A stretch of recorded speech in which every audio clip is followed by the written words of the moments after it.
안녕하세요. 정말 반갑습니다. 우리 주님 안에서 이렇게 사랑하는 성도들을 보니까 참 다 우리가 이 주님을 닮은 지체고 형제 자매구나, 이러한 거 아주 실감이 납니다. 오늘 이 안산 동부 모임에 이게 주님의 인도로 우리 주님과 이렇게 함께 왔습니다. 우리 주님 안에 있는 성도들을 보면서 이렇게 하나님의 은혜가 이 안산 동부 모임에 충만하게 임하고 있다는 것을 이렇게 보게 됐습니다. 사도행전 11장 22절 23절을 보면 예루살렘 교회가 이 사람들의 소문을 듣고 바나바를 안디옥까지 보내니 그가 이르러 하나님의 은혜를 보고 기뻐하여 모든 사람에게 굳건한 마음으로 주와 함께 머물러 있으라 권하니. 우리 철회 형제 아들 바나바가 있는데 이 바나바를 보냈어요, 예루살렘 교회에서. 근데 이 바나바가 그 은혜를 봤어요. 하나님의 은혜를 봤어요. 이 은혜가 바로 그리스도잖아요. 그리스도를 통해서 나타난 하나님의 사랑이 이게 은혜란 말이에요. 그 그리스도를 본 거예요. 그리스도의 사랑을 본 거고,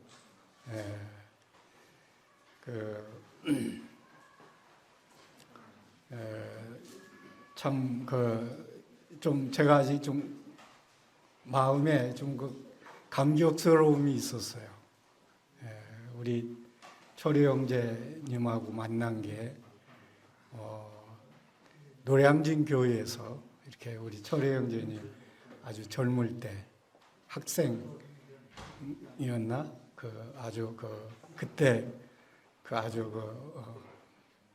그런 그 모습에 우리 형제를 이렇게 만났고, 또 그 후에 이제 부평 교회에서 이렇게 함께 섬겼고, 또 이렇게 결혼을 하면서 거기에서 이렇게 사업을 시작해서 참 주님을 신실히 섬기면서 집사로 또 이렇게 천거되기까지 하고, 그 이후에 이제 또 이렇게 안산에 와서 이렇게 정착하면서 교회를 이렇게 섬기게 되는 이런, 그리고 지금은 철희 형제님이 이 안산 동부 모임을 섬기면서 외국인 사역을 섬김을 하잖아요. 근데 그 시작은 연수교회에서 했어요. 그런데 이 안산 동부 모임에서 신실하게 이렇게 섬기고 있는데, 이렇게 우리는 큰 교회가, 어떤 교회가 큰 교회인가, 이런 생각을 할 수 있는데, 사람이 보는 큰 교회와 하나님이 보는 큰 교회는 다른 거예요. 실제는 지금 서울에 대형 교회들이 있지만 그 교회에 정말 그리스도의 생명으로 태어나서 그리스도의 생명이 자라고 있는 이런 교회가 얼마나 있는가, 또 어떤 교회인가. 그리스도의 생명이 어떤 교회 성도들을 통해서 가장 많이 자라고 있을까? 그리스도의 장성한 분량이 성도들에게 얼마나 나타나고 있을까? 그런 성도들의 모임, 그런 성도들이 이 한 모임을 머리를 그리스도로 하고 이 그리스도의 몸인 교회를 어떤 성도들이 지금 이루고 있는가. 아마 주님은 그걸 보신다고 봐요. 그리고 실제는 그 예배, 저는 이 예배 모임이 그 교회의 영성을 나타내는 모임이다. 이 예배 모임은 누가 계획할 수도 없잖아요. 지금 우리 정말 모임 같은 이런 그 예배를 드리는 교회가 거의 우리 모임 위에는 거의 없어요. 다 이 예배가 프로그램에 의해서 운영이 돼요. 다 누가 그 사회 보고 어떤 말씀 낭독하고 누가 기도하고 누가 찬양하고 누가 설교를 하고 이게 모든 게 이 사람의 계획에 의해서 움직인다고요. 그런데 하나님은 어떤 예배를 받으세요? 신령과 진정으로, 즉 주님의 영과 말씀으로 드려지는 예배, 이 예배를 받으신다고요. 저는 정말 그 신령과 진정으로 드려지는 예배, 그렇게 드리는 교회, 저는 이 교회를 하나님이 받으시고 또 그 교회를 통해서 함께 하시고 일하시고 영광을 받으신다고 봐요. 하나님 앞에 어떤 교회가 더 큰 영광을 나타내냐? 예배를 통해서 어떻게 하나님 앞에 이 영광을 드리냐? 그게 저는 교회의 크기라고 봐요. 참 우리 성도님들이 드리는 감사, 말씀, 그리고 이 찬양, 이 찬양들을 참 잘 선택하신다. 찬양의 대부분 내용이 그 주님을 향한 그 사랑을 고백하는 그런 그 찬양이더라고요.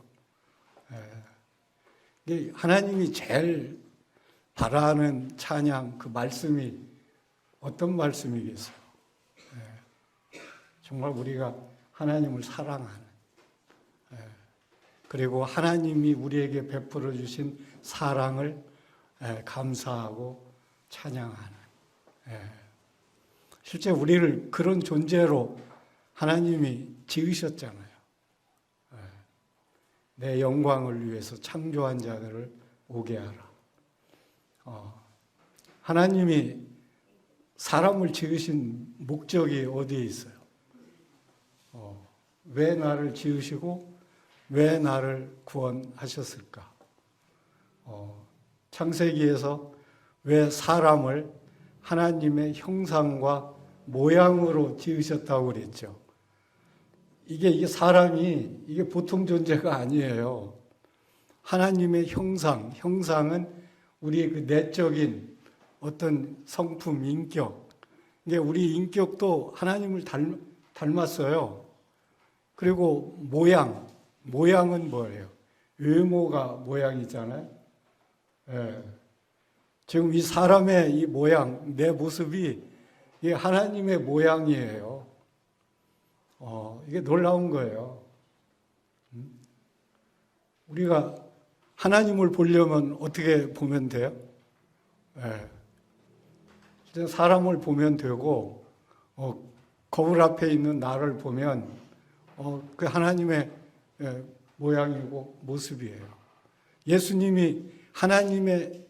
하나님이 예수님으로 오신 게, 사람으로 오신 게 하나님의 아들이잖아요. 아들로 오셨단 말이에요. 아들은 아버지의 생명과 똑같은 게 아들이에요. 그 예수님이 어떤 모습이었어요? 우리하고 같은 모습이었잖아요. 그리고 예수님이 그 빌립이 아버지를 보여달라고 그러니까 뭐라고 그랬어요? 나를 본 자는 아버지를 봤다고 그러잖아요. 근데 이 사람의 모습도 대단한 거예요. 그런데 더 대단한 건 사람 안에 하나님의 아들이 온 사람, 그리스도의 생명이 온 사람. 이건 어떤 거예요? 이건 우주에서 가장 신비스럽고 위대한 존재예요. 우주에서 제일 신비스러운 존재가 어떤 존재인지 아세요? 사람 안에 그리스도가 온 사람. 그게 누구예요? 그리스도의 사람이잖아요. 그리스도인이잖아요. 그리스도인이라는 이 존재 정체성은 이 우주에서 가장 신비스럽고 놀랍고 천사들도 막 그 알아보기를 원하는 거예요. 저들이 어떤 존재야? 어떤 존재이길래 저들은 하나님을 아버지라고 해? 또 하나님은 저들을 뭐야? 아들이라고 해? 그것뿐만이 아니잖아요. 또 뭐 한 몸이라고 그러잖아요. 하나님과 연합된 한 몸. 이게 얼마나 놀라운 존재인가. 우리가 이 생명 세계에 왕국이 있잖아요. 이 식물의 왕국은 뭐예요? 식물들의 세계. 그 식물의 왕국에 들어가려면 어떻게 해야 돼요? 식물이 돼야 되잖아요. 식물이 안 되면 식물의 왕국에 들어갈 수가 없어요. 동물의 왕국이 있잖아요. 동물의 왕국에 들어가려면 어떻게 해야 돼요? 동물이 돼야 돼요. 그 다음에 또 무슨 왕국이 있어요? 사람의 왕국이 있잖아요. 사람의 왕국. 그게 뭐 사자나 호랑이가 아무리 훈련시켜도 사람의 왕국에 들어올 수 있을까요? 사람의 왕국은 사람으로 태어나야 이 사람의 왕국에 들어올 수 있어요. 그런데 지금 우리는 지금 어디에 살아요? 그리스도인들은 하나님의 왕국, 하나님의 나라, 천국. 하나님의 왕국에 들어가려면 어떻게 해야 돼요? 하나님의 생명으로 태어나야 돼요. 하나님의 생명으로. 그러니까 예수님이 이 땅에 오셔서 처음 증거할 때 세례 요한도 그렇고 천국이 가까이 왔다. 그럼 천국이 가까이 왔다는 건 그 천국이 어떤 그 나라예요? 예수님이 천국이었다고요. 예수님이. 그러니까 예수님의 생명으로 태어나지 않으면 하나님의 왕국에 들어갈 수 없어요. 근데 지금 이 사람 중에는 그 두 나라에서 사는 사람이 있죠. 하나님의 왕국에 사는 사람이 있고 세상 왕국에 사는 사람이 있고. 하나님의 자녀로 태어난다는 것은 어떻게 해야 돼요? 세상 왕국에서 하나님의 왕국으로, 하늘 왕국으로 이제 자기 그 소속이 바뀌는 거예요. 저는 참 오늘 철회 형제님이 그 주제를 이렇게 알려달라고 그래서 그리스도인의 생명이 성장하는 길, 이거에 대해서 교제하고 싶다. 근데 우리가 그 그리스도의 생명으로 다 태어나잖아요. 태어나는데 이제 어떻게 성장하냐, 자라느냐에 따라서 그 한 사람의 이제 인생이 달라지는. 근데 우리는 지금 뭐예요? 태어났잖아요. 하나님의 자녀로 태어났어요. 그래서 우리는 이제 하나님의 자녀가 되면 우리는 자녀는 한 가족의 일원이 되잖아요. 그래서 우리는 하나님의 자녀이면 또한 권속이 되는 거예요. 하나님의 가족이 되는 거예요. 예. 하나님의 가족은 어떤 가족일까요? 하나님이 만왕의 왕이잖아요. 근데 그 왕가의 자녀로 태어나는 거예요. 이 왕가의 왕자와 공주들로 태어나는 거예요. 이게 우리 이 신분이 놀라운 거예요. 예. 그러면 하나님의 자녀로 태어나려면 어떻게 태어났어요? 우리가 이 구원받고 죄사함 받고 거듭나고 이것을 아주 중요하게 생각하잖아요. 실제는 제일 중요한 게 하나님의 왕가의 가족으로 태어나는 거예요. 하나님의 자녀로 태어나는 거예요. 그럼 자녀는 뭐예요? 아버지의 모든 걸 누리는 자예요. 실제 여기 우리 성도님들의 삶과 생애가 어릴 때는 누구의 영향을 받아요? 부모의 영향을 받잖아요. 부모가 누구인가? 부모가 농부인가? 또 부모가 또 어떤 직업을 가지고 상업을 하는 사람인가? 공장에서 일하고 또 경영하는 사람인가? 또는 교사인가? 무언가에 따라서 그 영향을 받는다고요. 그 재벌의 자식으로 태어나면 자기 돈 벌지 않아도 아버지의 재산을 누릴 수 있는, 이 자식의 특징은 아버지의 어떠함을 누리는 자예요. 그러면 우리가 하나님의 자녀면 어떤 자예요?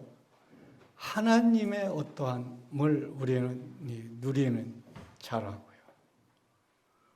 그리고 우리가 하나님의 자녀는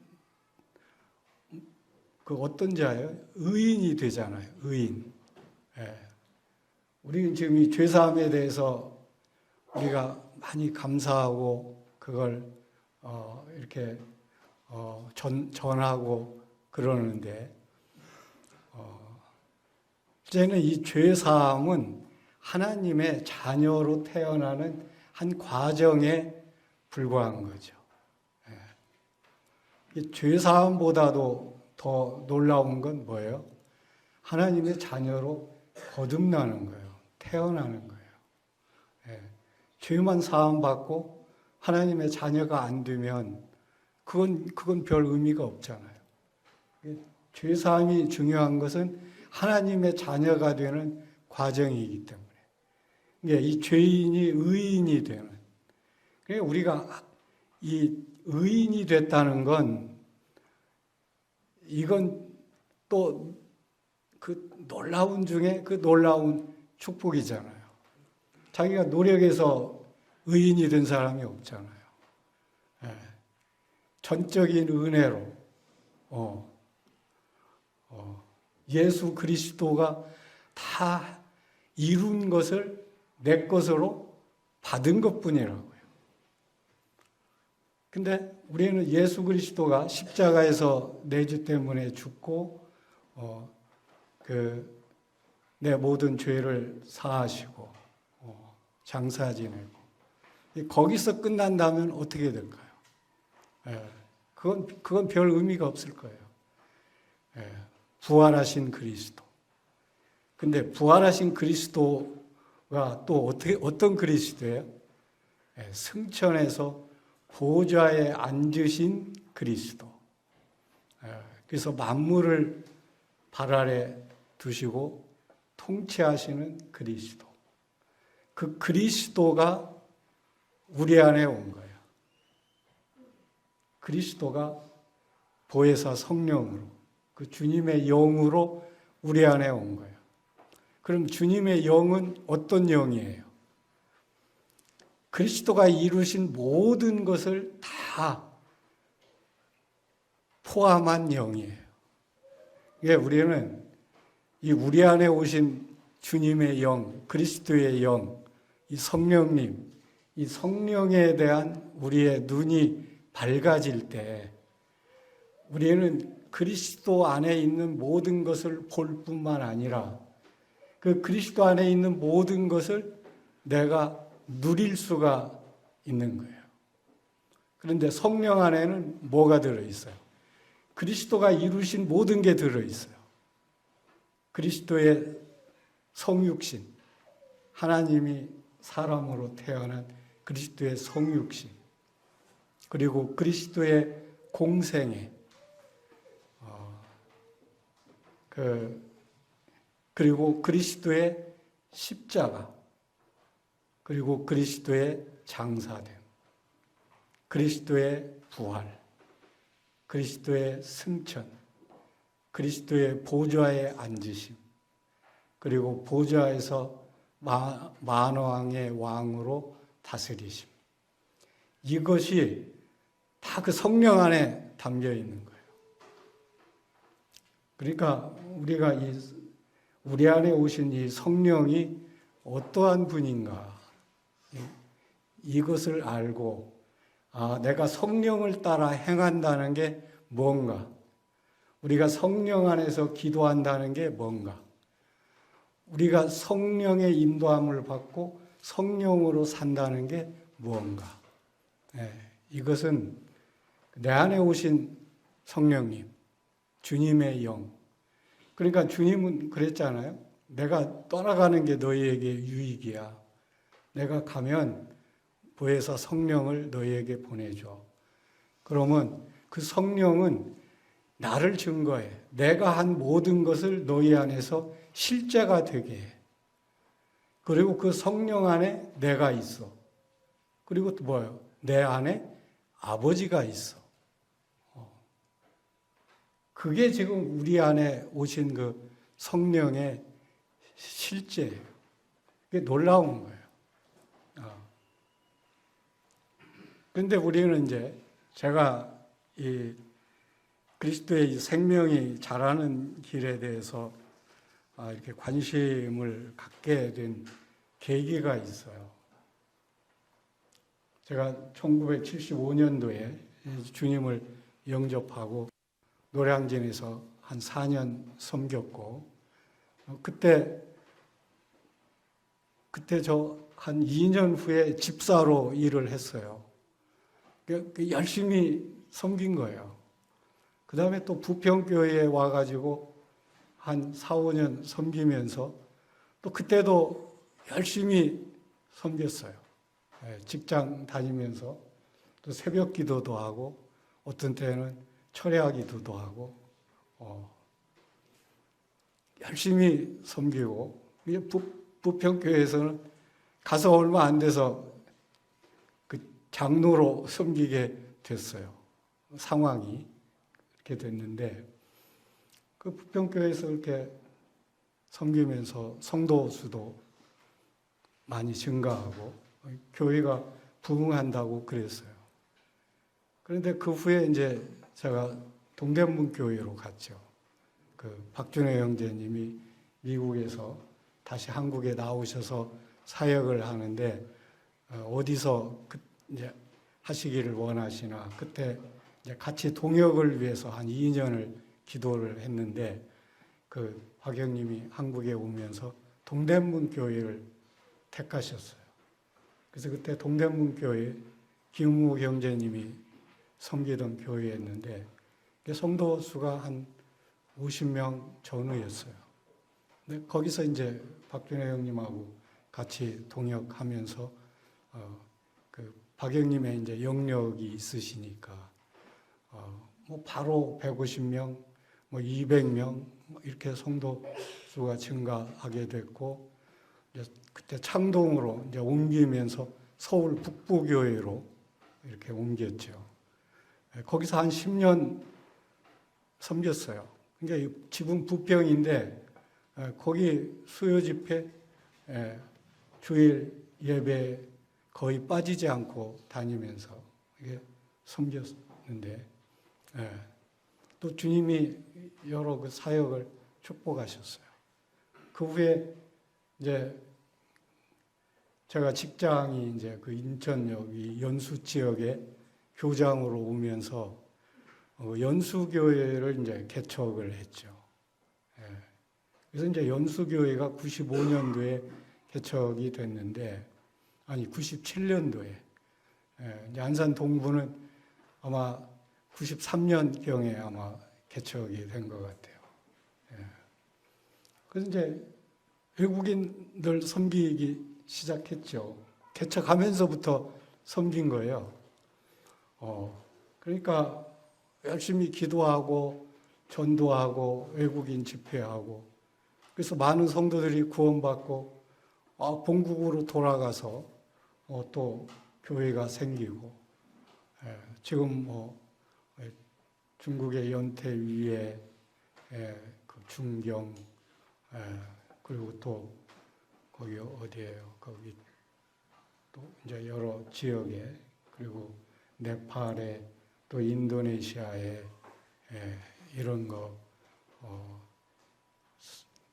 그 외국인 근로자들이 돌아가서 이제 교회를 세우고 그렇게 하다가 주님이 저를 북경에 그 한국국제학교 교장으로 보내면서 거기서 이제 또 북경 모임을 개척해서 섬긴 거예요. 그러면서 이제 중국에 있는 그 선교사들 그리고 중국 전역에 있는 그 성도들을 초청해서 매년 한 번씩 북경에서 그 수양회도 하고 그랬어요.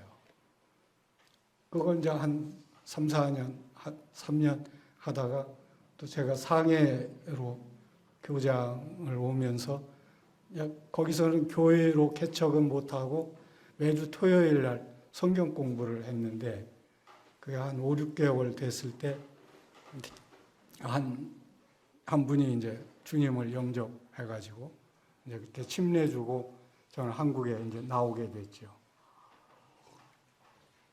그 후에 이제 지복흥 형님이 가셔서 상해교회를 세우셨고 저는 이제 다시 이제 인천 연수로 와서 섬기고 있었는데 얼마 안 돼서 박준영 형제님 자매님이 이 뇌경색으로 이렇게 아프셔서 미국에 들어가면서 저를 이제 서울 북부교회에 전임 사역자로 어떻게 보면 이제 초청을 한 거죠.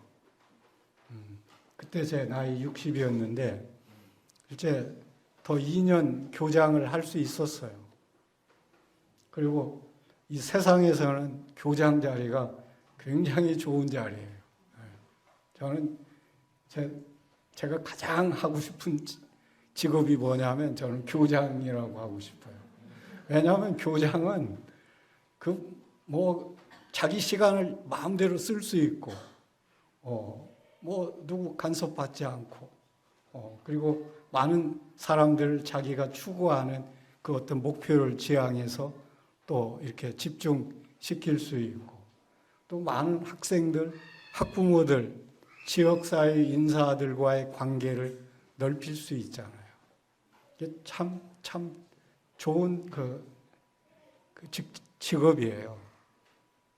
근데 이제 60에 제가 이제 그때 이제 명예퇴직을 하고 서울 북부교회에서 이제 이렇게 섬기면서 저는 북부교회를 1000명이 되는 교회로 이게 목표였어요. 작은 자가 천을 이루고 약한 자가 강국을 이룬다. 그게 그때 제가 받은 말씀이어서 이 교회를 부흥해서 세계로 그 선교사들을 보내고 이 나라가 강국이 되고 그래서 3년을 새벽 기도를 서울 북부교회에 가서 한 거예요. 그래서 북부교회가 그때 아주 많이 이제 성도 수도 늘어서 한 400명이 넘어가고, 그리고 거기서 이제 또 열린문 선교 후원회도 섬기고, CTI도 섬기고, 또 GNTV도 섬기고, 그때마다 우리 철회 형제님이 이렇게 참여하셔서 참 많은 이렇게 주님 일의 그 확장을 이루었고, 지금도 이제 이렇게 하고 계시잖아요. 이 GNT 열린문 선교 후원회도 제가 있을 때 그 CMS라든가 이런 모든 체제를 그때 갖춘 거예요.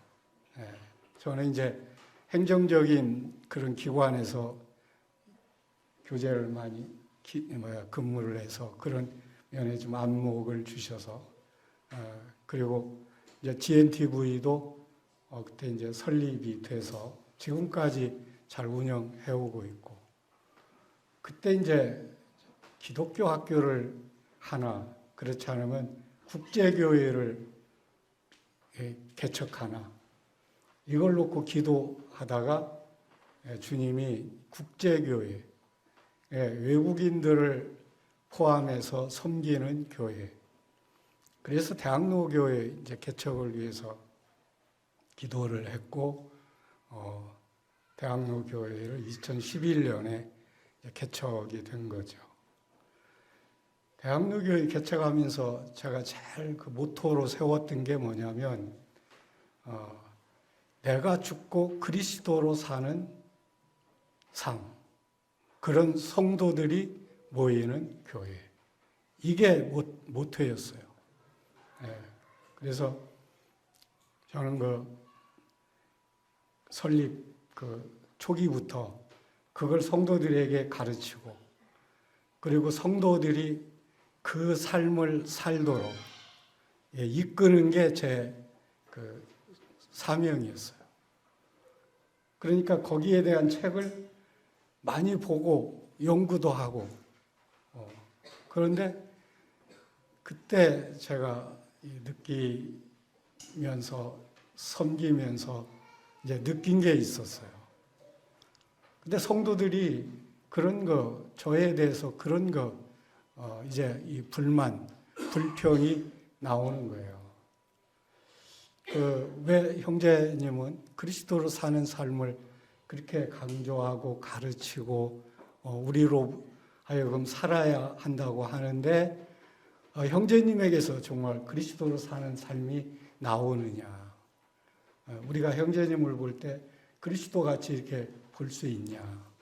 그리스도로 살면 그리스도가 나타나야 되는 거 아니냐?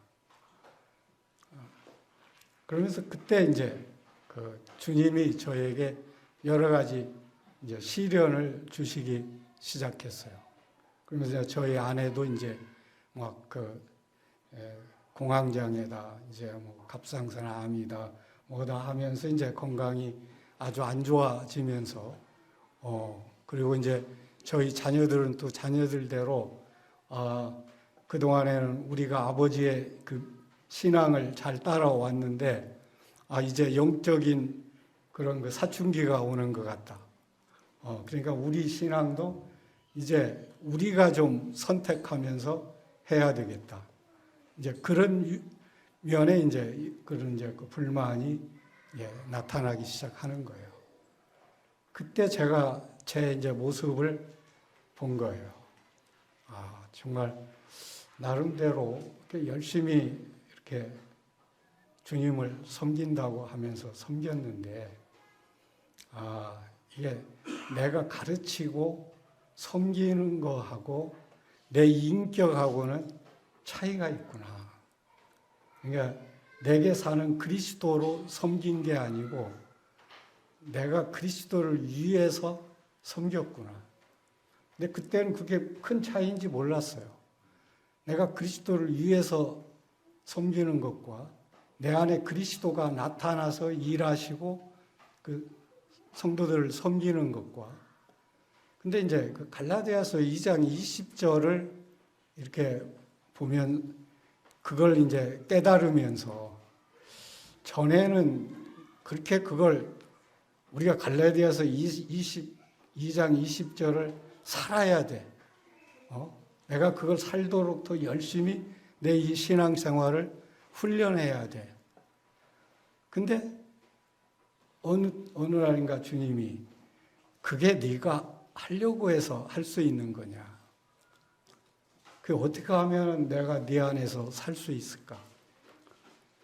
근데 그 핵심이 뭐예요? 내가 그리스도와 함께 죽었다는 걸 발견한 거예요. 내가 그리스도와 함께 죽었다. 이제 그 연합을 그때 제가 실질적으로 이제 이 강하게 비침이 왔어요. 아, 내가 어떤 존재인가? 나는 그리스도와 연합된 존재구나. 어떤 그리스도와 연합이 됐냐? 십자가에서 죽으신 그리스도와 연합이 된 거예요. 나는 그리스도가 내 대신 죽어주셨다. 내 죄에 대한 제물로 죽어주셨다. 이렇게 이제 믿고 있었는데 그리스도가 나와 함께 죽은 거예요. 나와 함께 죽은 거예요. 그냥 내 죄와 죄들을 짊어지고 물론 죽으셨지만 죄인인 나와 함께 죽은 거예요. 로마서 6장 6절이 내 옛사람이 그리스도와 함께 죽었다. 그때 이제 이 십자가에 대한 그 비침이 새롭게 오더라고요. 저는 그 십자가가 내 죄와 죄들, 그리고 내 육신, 세상, 그리고 사망도 죽잖아요. 사탄의 권세도 십자가에서 죽는다고요. 근데 내 이 옛사람, 자아, 이 육신에 매여 종로로 타는 내 이 옛사람이 거기서 죽었구나. 거기서 끝났구나. 우리가 죽음이라는 건 끝냄이잖아요. 그래서 이 장사됐다는 건 뭐예요? 이제 죽은 것을 확인하는 거죠. 그러니까 이제 묻힌 사람은 더 이상 살아날 걸 기대하지 않는 거예요. 우리가 3일장 하는 건 혹시 살아날지도 모른다. 이런 가능성이 있는 거예요. 근데 일단 묻은 사람은 뭐예요? 살아날 가능성이 0%도 없어요. 내가 그런 자가 자라는 것이 이제 보이더라고요. 그러면 나는 뭐냐? 어떤 나가 그리스도와 함께 죽었나? 근데 내가 주인 된 나, 내 이 혼생명이 주인이 돼서 사는 나. 그러니까 이 혼생명, 이 자아라는 건 육신에 항상 종로를 하잖아요. 육신이 정보를 주는 거에 따라서 항상 생각하고 선택하고 희로애락을 하고 선택을 하고 즉 내가 주인 된 내가 죽었더라고요. 근데 그게 이제 깨달아지면서 내가 누군가? 내가 어떤 선을 행할 수 있나?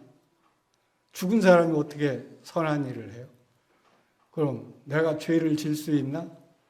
죽은 사람은 죄 질 수도 없잖아요. 그리고 내가 어떤 걸 선택하고 또 내가 누가 나를 칭찬해 준다고 그래서 죽은 사람이 기뻐할 수 있나? 비난한다고 그래서 죽은 사람이 화를 낼 수 있나? 그게 죽은 사람이더라고요. 그게 내 옛사람, 내가 주인 노릇하는 삶. 그때 내 주인인 내가 죽고 새 주인이 내게 들어왔구나. 그 새 주인이 누구예요? 바로 그리스도. 주님이 내 새 주인으로 왔으면 당연히 그 새 주인이 살아야 되는 게 맞는 건데 내가 그동안에 사는 삶은 내가 여전히 주인이 돼서 주님의 도우심을 받아서 내가 주님의 일을 하려고 한 그런 나. 그러니까 여전히 내가 결국은 주인인 거예요. 그러니까 내가 이 기도를 해도 이게 항상 내가 주님을 잘 섬길 테니까 저를 좀 도와주세요. 우리는 항상 도와달라는 기도에 이게 많이 익숙해 있더라고요. 근데 도와달라는 건 그 행함의 주체가 누구예요? 나라고요. 그게 죽은 내가 그 일을 잘 할 테니까 주님 도와주십시오. 이런 식이더라고요. 그때 갈라디아서 2장 20절이 내가 그리스도와 함께 죽었다. 내 옛사람이 죽었다. 내가 율법을 통해서 하나님을 잘 섬기려고 했던 내가 죽었다. 그런데 그것을 깨달았다고 해서 내게서 그리스도로 사는 삶이 나오냐? 이게 또 그렇지도 않은 거예요. 그건 깨달았는데 어떤 때는 나오는 것 같고 어떤 때는 안 나오는 것 같고. 이제 그때 제가 깨달은 게 그리스도의 생명이 자라야 되는구나. 그리스도의 생명이 자라야 그 생명의 특성이 나오는 거구나. 자, 우리가 이제 아까 오늘 여기서 인사한 어린애가 있는데 그 어린애도 뭐예요? 똑같은 사람이잖아요. 사람으로서 모든 생명을 다 가지고 있어요. 그런데 그럼 그 어린아이에게서 사람의 특성이 나오나요? 그 모든 그 유전인자나 그 기본적인 건 가지고 있지만 거기서 사람의 특성이 나오는 건 또 성장해야 되는 거란 말이에요. 그러면 그 처음에 태어난 아이가 아버지를 알아요? 몰라요? 어머니도 잘 몰라요. 그리고 어릴 때는 이제 젖 먹고 자라야 되는 거고. 그러다 보니까 이 성경에는 이 생명의 성숙에 대해서 그 길을 안내하고 있구나. 그래서 요한일서 그 2장에 보면 한번 요한일서 2장을 한번 보죠.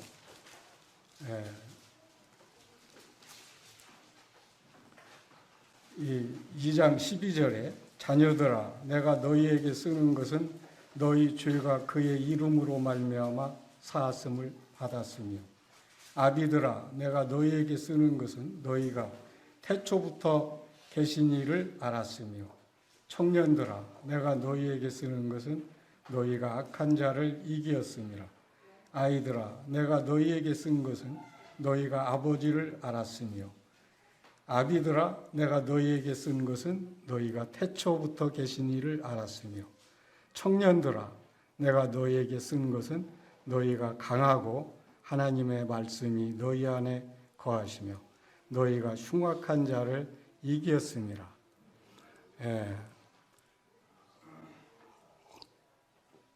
그러니까 주님의 교회에는 우리가 구원받으면 다 막 어떤 이게 어른이 돼가지고 막 내가 이제 하나님도 섬기고 나는 지금 죽어도 하늘나라에 가고 그 하늘나라에 가서 상을 받기 위해서 내가 이 주님을 더 교회에서 열심히 봉사를 해야지.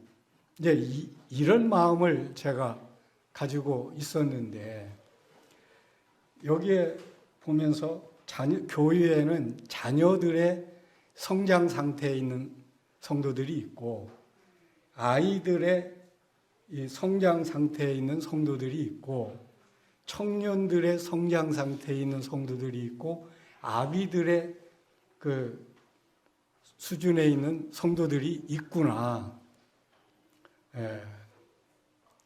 그러면서 그러면 나는 지금 어느 수준에 있나? 저는 그냥 나는 뭐 아비들 수준에 있다고 생각을 한 거죠. 예.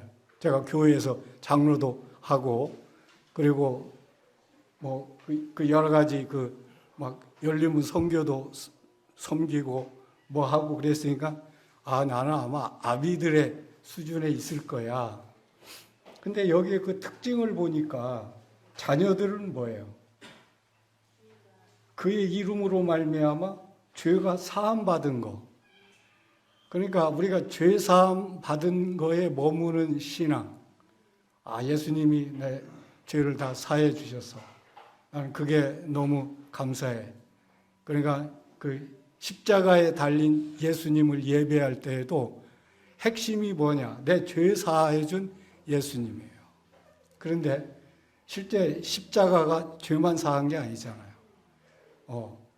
죄가 나오는 옛사람이 죽었고, 죄와 이 육체가 연합된 이 육신이 죽고, 죄의 이 세상, 죄와 사람이 연합해서 만든 이 세상이 죽었고, 그리고 사탄이 죽고, 죽음이 죽고, 그리고 십자가에서 놀라운 것은요, 옛 창조가 죽었어요. 옛 창조. 아담으로 이루어진 그 옛 세상, 옛 창조가 죽고 그리스도 안에서 새 창조가 시작된 거예요. 그래서 우리가 새로운 피조물이 된 거예요. 새로운 창조물이 된 거예요. 그러니까 우리는 이 십자가를 얼마나 우리가 더 경험하고 그 십자가를 더 깊이 넓게 볼 수 있냐가 우리가 얼마나 그리스도의 부활 생명을 더 풍성히 누릴 수 있나. 이게 여기에서 결정되는. 그 다음에 뭐예요? 자녀가 자라면 여기서는 뭐라고 아이들아 그랬는데, 아이들의 특성은 뭐야? 이 아버지를 알았으며 이 부모를 아는 거예요. 그러니까 부모를 지금 어린아이들은 모르잖아요. 그런데 우리 인간의 성숙은 뭐냐? 부모를 내가 얼마나 알아가는가? 이게 어떻게 보면 성숙 과정인 것 같아요. 이게 결국은 자기가 결혼해서 자식을 두어 봐야 부모를 아는 거예요. 근데 부모를 얼마나 아느냐에 따라서 자기 삶이 달라져요. 그러니까 탕자의 그 형이 자기 아버지하고 있었지만 그 아버지를 깊이 몰랐잖아요. 그러니까 어떻게 돼요? 아버지 안에 있는 모든 풍성을 누리지를 못했어요. 그러니까 우리가 지금 하나님의 자녀들이 하나님 아버지가 어떤 분인 걸 아는 만큼 그리스도인의 삶이 풍성해지고 더 이 많은 복을 누릴 수 있는 거예요. 그게 지금 아이들이 아버지를 알아가는 과정. 저는 이런 신앙을 가진 분들도 꽤 많지 않은 거예요. 저도 바로 이 수준에서 그때 본 저는 이 수준에 머물러 있는 저더라고요. 근데 여기 청년들은 뭐예요? 내가 너희에게 쓴 것은 강하고 하나님의 말씀이 너희 안에 거하시며 너희가 흉악한 자를 이기었습니다.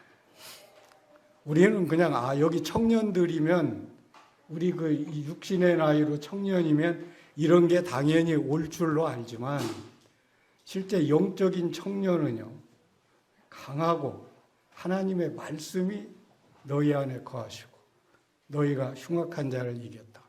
지금 우리가 제가 제일 걸린 게 하나님의 말씀이 너희 안에 거하시고. 근데 제가 하나님의 말씀을 가르친다고 많이 가르쳤는데 제 안에 거한 말씀이 별로 없더라고요. 지금도 내 안에 그 말씀이 거해서 그 말씀이 내 생명과 삶으로 나타나는 그 말씀들이 그렇게 많지 않더라고요. 그래서 나는 청년 수준에도 미치지 못하는구나. 그리고 마가복음에 보면 믿는 자들에게는 이런 표적이 따른다고, 거기에 보면 다른 어떤 조건도 없어요. 믿는 자들이에요. 뭐예요? 내 이름으로 그 마귀를 이기고 새 언어로 말하고 뱀을 집어올리고 독을 마실지라도 해를 받지 아니하고 병든 자에게 손을 얹은즉 나으리라. 근데 내게 나 믿는 자고 그래도 예수님 분명히 약속을 하셨는데 정말 나에게서 그게 나타나나? 근데 우리는 그건 초대교회 성도들에게만 나타나는 특별한 은사다 이렇게 생각하는데 제가 이제 그게 아니야, 이건 이 시대를 초월해서 나타나는 건데 그건 믿는 자에게 나타나는 거구나. 그 믿음만큼. 그러면서 내 신앙이 아직도 하나님이 보시기에는 어린 상태에 있구나. 근데 이 아버지는 뭐냐면 태초에 계신 이를 알았으며 그랬거든요. 태초에 계신 이를 안다는 건 뭘까? 그 하나님의 처음과 어떻게 보면 마지막을 아는 거죠. 하나님의 그 참 뜻을 아는 거죠. 하나님이 왜 이 세상을 창조했고, 왜 사람을 창조했고, 그 아들까지 보내서 사람을 구원하셨을까? 그럼 구원하신 하나님의 뜻은 어디에 있을까? 그게 이제 성경에 보면 비밀이라고 그랬어요. 비밀. 하나님의 비밀. 그 사도 바울이 그 에베소서를 보면 이런 그 말을 해요. 에베소서 3장 8절에 모든 성도 중에 지극히 작은 자보다 더 작은 나에게 이 은혜를 주신 것은 측량할 수 없는 그리스도의 풍성함을 이방인에게 전하게 하시고 영원부터 만물을 창조하신 하나님 속에 감추어졌던 비밀의 경륜이 어떠한 것을 드러내게 하려 함이라. 영원부터 만물을 창조하신 하나님 속에 감추어졌던 비밀의 경륜, 이것을 드러내려 한다는 거예요. 그게 사도 바울이 그 일꾼이 된 목적이에요. 그럼 영원부터 하나님 속에 감추어졌던 비밀의 경륜이 무엇일까? 우리가 이 경륜이라고 하면 하나님의 이 계획, 하나님의 그 목적. 그런데 골로새서에 보면 이게 뭐라고 했냐면 골로새서 1장 그 27절에 보면 26절에 이 비밀은 만세와 만대로부터 감추어졌던 것인데 이제는 그의 성도들에게 나타났고 하나님이 그들로 하여금 이 비밀의 영광이 이방인 가운데 얼마나 풍성한지를 알게 하려 하심이라. 이 비밀은 너희 안에 계신 그리스도니 곧 영광의 소망이니라. 하나님의 이 비밀의 경륜의 핵심이 뭐냐면 그리스도를 우리 안에 거하게 하는 거예요. 그리스도가 우리 안에 들어오는 게 하나님의 이 비밀의 경륜의 핵심이에요. 그게 어디에서 나타났어요? 그 에덴 동산에서 하나님이 아담과 하와를 지으시고 어떻게 하기를 원했어요? 하나님이 들어오는 거예요, 내 안에. 그런데 아담과 하와가 누구를 먹었어요? 선악과를 먹었다고요. 선악과의 그 근원은 사탄이란 말이에요. 사탄이 들어온 거예요. 그러니까 거기서 하나님의 경륜, 이 비밀의 경륜이 무너진 거예요. 그럼 하나님은 그걸로서 단념했냐? 바로 창세기 13장 15절에서 여자의 후손을 얘기했고 그 후에 뭐예요? 아벨의 제사를 통해서 또는 에녹의 삶을 통해서 노아의 방주를 통해서 아브라함을 통해서 쭉 이어져 내온 이 구약의 계보가 결국은 뭐예요? 그리스도를 예비하는 계보라고요. 그래서 결국은 그리스도가 구약의 모든 이 예표 또는 예언대로 이 땅에 오셔서 사람으로 오셔서 그 십자가를 지고 보좌에 간 그리스도가 결국은 뭐예요? 내 안에 들어오신 거예요. 내 안에 들어온 게 이게 하나님의 경륜의 핵심이라는 거예요. 이게 하나님의 비밀이에요. 그리스도, 하나님의 비밀인 그리스도, 너희 안에 계신 그리스도. 그리고 또 에베소서 2장에 보면 그리스도의 비밀이 나와요. 그리스도의 비밀. 그리스도의 비밀이 뭐냐? 뭐겠어요? 그리스도 안에 있는 감춰진 비밀이 그게 교회예요. 교회. 예. 그러니까 하나님의 경륜의 핵심은 뭐냐? 그리스도와 교회예요.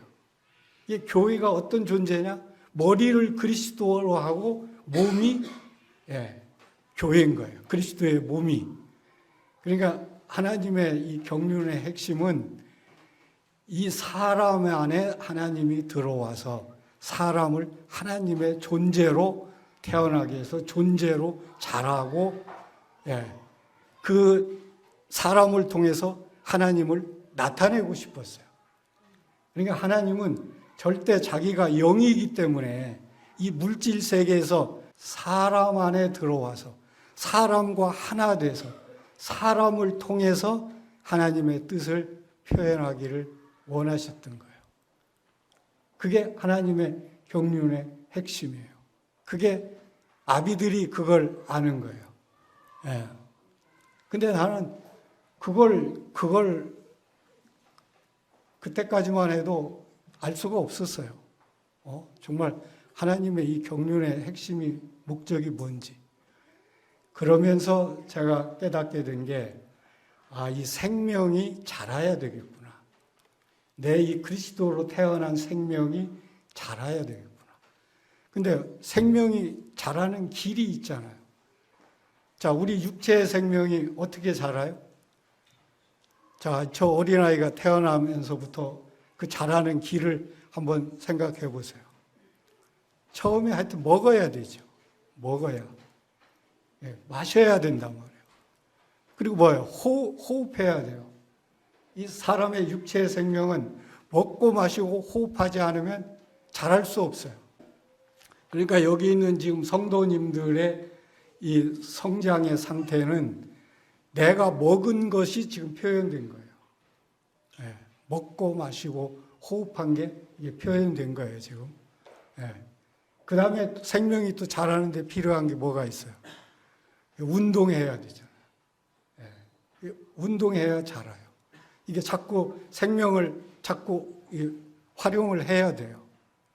그 다음에 자라는데 필요한 게 뭐예요? 질병을 퇴치하고 예방해야 된단 말이에요. 근데 우리가 이 그리스도인의 생명이 자라는 것도 같은 거예요. 왜 교회에서 계속 가르치고 또 성경 공부하고 교제하고 하는 그 목적이 어디예요? 그 영적인 양식을 취하는 거잖아요. 근데 영적인 양식의 본질이 뭐예요? 본질이 그리스도의 생명이라고요. 우리가 말씀을 통해서 어떤 말씀을 먹지만 그 말씀이 바로 그리스도가 말씀이 됐고 말씀이 영이요 생명이기 때문에 이 말씀을 먹는다는 건 그리스도를 먹는다는 거예요. 그 말씀을 마시고 호흡하는 것도 그리스도를 호흡하는 거예요. 그리고 우리의 이 호흡이 뭐냐? 내가 그리스도와 한 몸이다, 한 지체다. 그래서 나는 그리스도가 포도나무요, 나는 가지다. 포도나무와 가지가 연결돼서 서로 이 진액이 흐르는 게 뭐냐? 이게 그 그리스도와의 이 교제란 말이에요. 교제, 이 교통. 그리고 우리가 이 운동을 해야 되잖아요. 영적인 운동이 뭐예요? 이게 이제 섬김이란 말이에요. 섬김. 근데 이 섬김은 내가 주님을 위해서 섬기면 이게 내가 나타날 수 있어요. 그런데 섬김의 핵심은 뭐냐?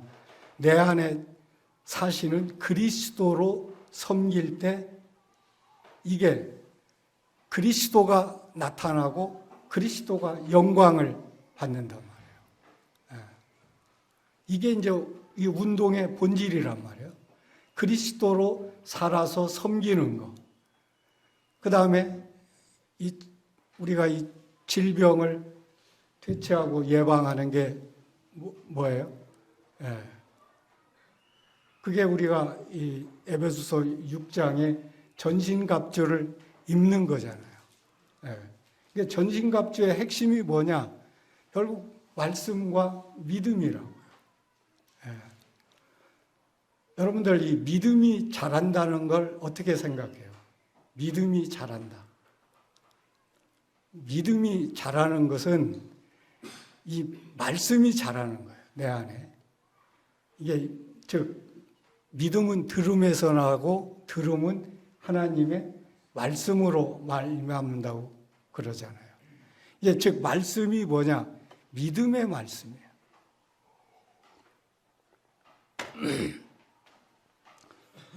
그러니까 우리가 이게 말씀을 먹으면 이게 우리 온 육체에 내 그 영적인 생명의 건강도 되지만 온 육체에도 건강이 되는 거예요. 그러니까 우리는 이 말씀을 먹는 만큼 자라는 거예요. 그리스도인의 생명이 자라는 것은 결국은 우리가 하나님의 말씀을 믿고 알고 우리가 이제 에베소서 4장을 보고 마칠까 하는데 교회에 여러 은사들을 주셨다고요. 그 4장 11절에 보면 그래서 성도를 온전케 하여 봉사의 일을 하게 하며 그리스도의 몸을 세우려 하십니다. 우리가 다 하나님의 아들을 믿는 것과 아는 일에 하나가 되어 온전한 사람을 이루어 그리스도의 장성한 분량이 충만한 데까지 이르리니 이는 우리가 이제부터 어린아이가 되지 아니하여 사람의 속임수와 간사한 유혹에 빠져 온갖 교훈의 홍조에 밀려 요동하지 않게 하려 함이라. 오직 사랑 안에서 참된 것을 하여 범사에 그에게까지 자랄지라. 이게 그 사랑 안에서 그 참된 것, 즉 말씀을 따라 순종해서 범사에 머리 대신 그리스도에게까지 자랄지라. 그는 머리이니 곧 그리스도라. 그에게서 온 몸이 각 마디를 통하여 도움을 받음으로 연결되고 결합되어 각 지체의 분량대로 역사하여 그 몸을 자라게 하며 사랑 안에서 스스로 세우느니라. 그러니까 우리가 교회에서 은사를 통해서 가르치는 게 목적이 뭐예요? 성도들이 자라게 하는 거예요. 이 온전하게 한다는 건 자라게 해서 섬김의 일을 하게 하며 결국 그리스도의 이 몸을 성도들의 연합인 몸이 자라게 하는 거예요. 그러면서 하나님의 아들을 믿는 것과 아는 일에 하나가 돼요. 우리가 하나님의 아들을 믿는 것과 아는 일에 하나가 되는 건 우리가 말씀과 성령이 우리 안에서 거할 때 우리가 실제는 말씀과 성령 안에서 실제는 하나가 되고 믿음이 자라는 거예요. 우리가 믿음의 말씀을 얼마나 내가 간직하고 소화해서 그게 내 생명을 통해서 나타나냐. 이게 믿음이 자라는 거예요. 이게 우리가 갈라디아서 2장 20절에 그 하나님의 아들을 믿는 믿음으로 살 것이라. 이 아들을 믿는 믿음이라고 이렇게 개역 성경에는 번역이 됐는데 실제 킹제임스나 다른 이 원어 성경을 보면 하나님의 아들의 믿음으로 사는 거예요. 아들의 믿음. 이게 믿음도 내 것이 아니에요. 그 은혜로 주시는 거예요. 우리 이 은혜를 내가 막 노력해서 믿은 게 아니에요. 은혜로 주신 거예요. 이 믿음이 뭐야? 은혜의 말씀, 은혜의 복음, 그 말씀이 우리에게 믿음을 가져오게 한 거예요. 그럼 그 믿음의 본질은 뭐냐? 바로 그리스도예요. 그리스도로 살 때 그리스도의 믿음이 나오는 거죠. 그래서 그리스도의 장성한 분량이 충만한 데까지 이르리니, 이게 우리의 성장의 목표는 어디예요? 우리가 자녀나 아들이나 청년, 물론 청년도 도달해야 되지만 그리스도의 장성한 분량이라고요. 그 그리스도의 장성한 분량을 그 15절에 사랑 안에서 참된 것을 하여 범사의 머리 되신 그리스도에게까지 자란다. 그렇게 자랄 때 이 몸이 자란다는 거예요. 그 개개인의 성도들의 이 믿음이, 신앙이 성장한 만큼 이게 자라는 거예요. 그러니까 그게 자란 만큼 풍성한 예배가 나오는 거예요. 그리고 풍성한 그리스도의 섬김이 나오는 거예요. 그러면서 그 예배나 섬김에는 누가 나타나요? 그리스도만 나타나는 거예요. 그러니까 그게 그리스도만 나타나는 삶, 이게 결국은 그 상급인 거예요. 이게 우리가 주님 앞에 가셔서, 저는 그 전에 제가 어떤 그 교회에서나 우리 한국 모임에서 업적을 세우면 제가 상급이 많을 줄 알았어요. 근데 제가 이 말씀을 깨달으면서 느낀 건, 이 상급이 내게서 얼마나 그리스도의 생명이 자랐는가. 이게 상급이었구나.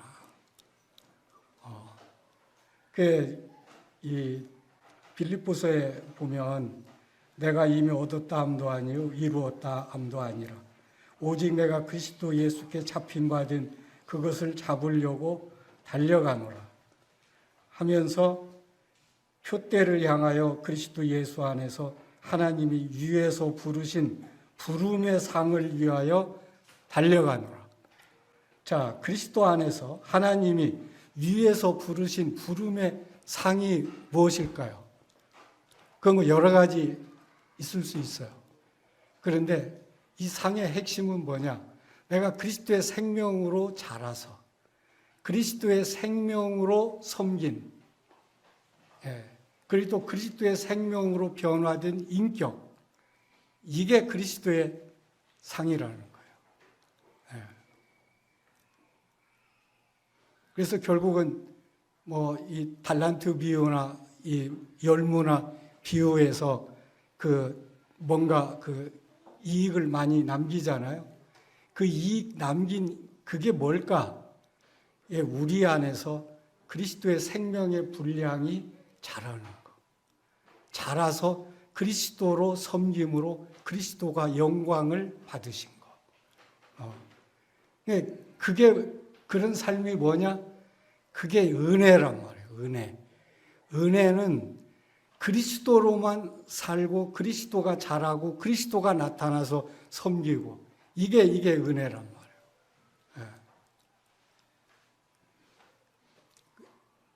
저 아까 예배 끝나고 어떤 형제가 그 찬송 부를 때 나는 오직 은혜로만 산다.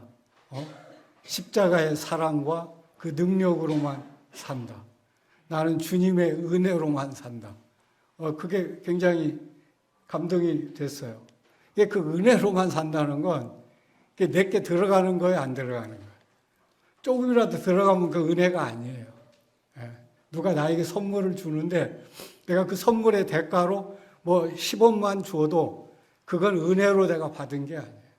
은혜는 전적인 그 호의에 의해서 나에 대한 대가가 지불하지 않았을 때 그게 은혜인 거예요. 구원이 우리가 은혜로 받잖아요. 그리고 사도 바울이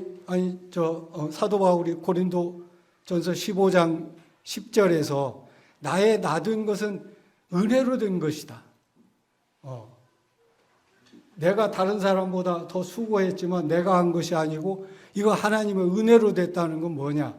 사도 바울은 전적으로 은혜로 됐다는 거예요. 자기 사도 바울 같이 고생도 많이 하고 막 선교도 많이 했지만 사도 바울은 이거 내가 한 게 아니고 내 안에 은혜가 한 거다. 즉 그리스도가 한 거다.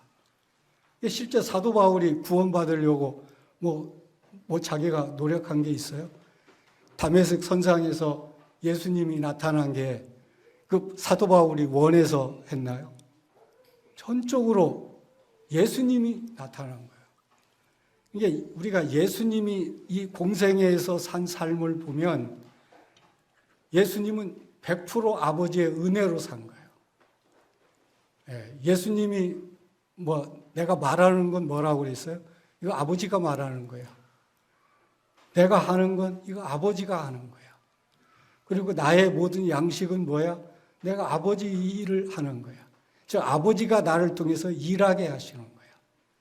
그러니까 우리 그리스도인의 삶이 은혜가 되려면 전적으로 그리스도가 하게 하면 되는 거예요. 근데 그 삶이 어려울까요? 쉬울까요? 근데 그 삶은 쉬운 거예요. 실제로 보면 그리스도가 하게 하는 거. 그런데 우리가 그 길을 잘 모르는 거예요.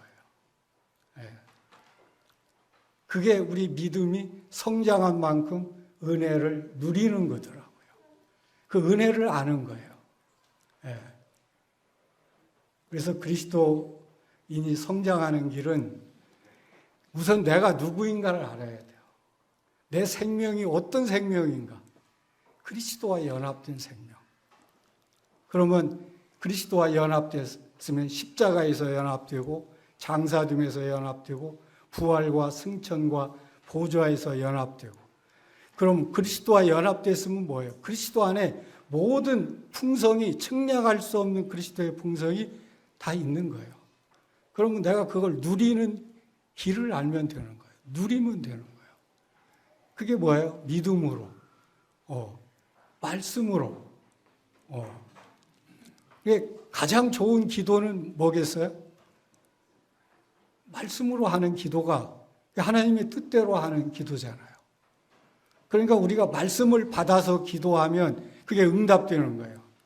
그러니까 우리가 어떤 거 응답될 때 하나님이 말씀을 주셨을 때 그걸 믿음으로 기도할 때 이게 응답이 오는 거예요. 그 하나님이 주시고 싶어서 약속하는 거니까.